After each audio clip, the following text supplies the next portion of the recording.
Got a guard on the onions, guarding the onions for us. Aren't you, Lina?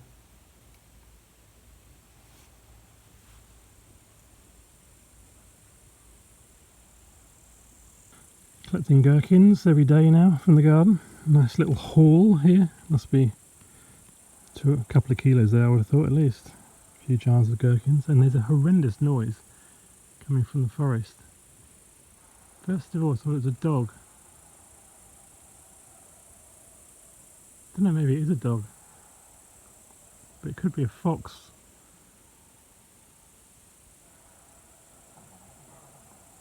Or some animal that's caught some other animal. Such is the life of living in the forest. I'm just pulling the seed onions. Some nice size ones there. These are exhibitions, so you expect them to be a bit bigger, but I'm not exhibiting them at all. Shallots, which I've basically done.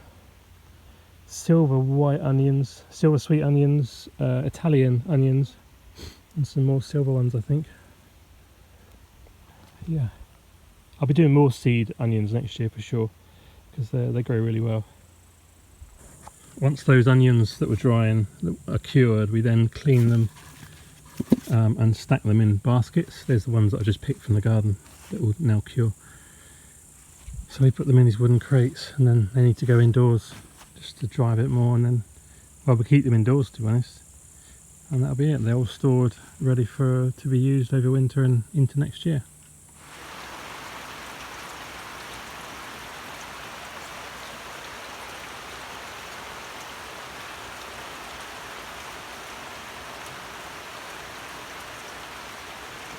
Just come out after the rain.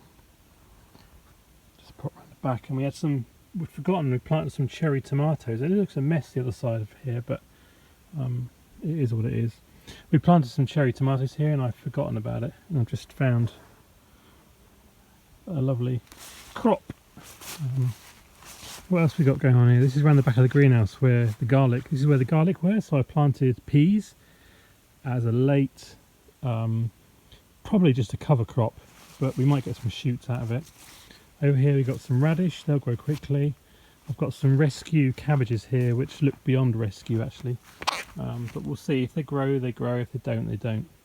I've got some better ones inside the greenhouse, so I'd rather have something in the ground. Sweet corn's looking great, almost ready to harvest I think. Some really nice big cobs on there. All the way down, so there's some nice sweet corn, nice and fat. Runner beans I've picked most. We've got these Greek giant beans here which are fattening up nicely. Yeah, the light's not good around this side, so you can't see them very well. Let's try and find a better pod. Yeah, so that's good. So we're recharging all the water. This one had run out of water basically, so the water will come at the right time. And obviously the greenhouses still need watering because the rain doesn't get in. Looks like we need to collect a few tomatoes in here as well. Yeah. What's happening in the other one? Probably the same. I mean, we're collecting tomatoes pretty much every day now. It's a nice one there. Yeah. It's time to harvest these fine green beans. What a crop on these plants. Incredible. I'm glad I grew these. These are just purely for green beans, for freezing.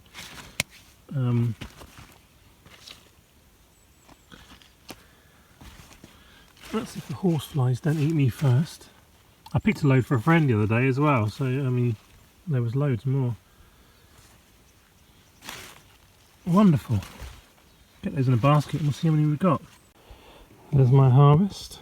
I don't know what's in there. Got to be a couple of kilos, 2 or 3 kilos. That's the first pick. Well, we've been picking for some bits and pieces to eat and given some to friends like I just said, and it's only from there to there. In this 10-meter bed, I planted three species of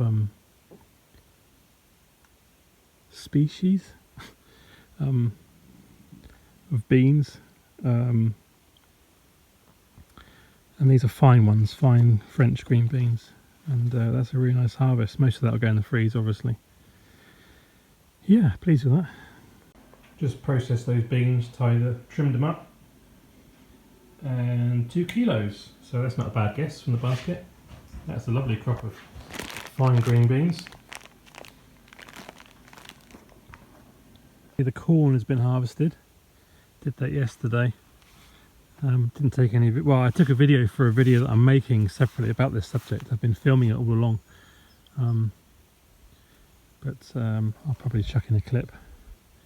Looks like the buckwheat is ready as well. It's kind of half ready and half not, so I'm not really sure what to do about that. Do I pick what's ready and before it drops, or will it stay? I don't want it all drop into the ground, obviously. But the flowers are still here for the pollinators as well. It's because of this rain, a lot of it's fallen over. The hemp looks great. You can see now the sorghum grass, the heads are starting to turn black, which means it's getting ready. Be able to harvest that. Sunflowers, although they were there as a sign of unity and decoration because of Ukraine, you know, the heads can be harvested. If we had chickens, they would eat those. But we'll certainly take some seeds. Popcorn. Will there be popcorn? Won't there be popcorn? I don't know. Maybe we'll get 1 or 2. They obviously grow a lot slower than the other sweet. I mean, that sweet corn I just showed you is a special variety for colder climates. Amaranth is doing fine.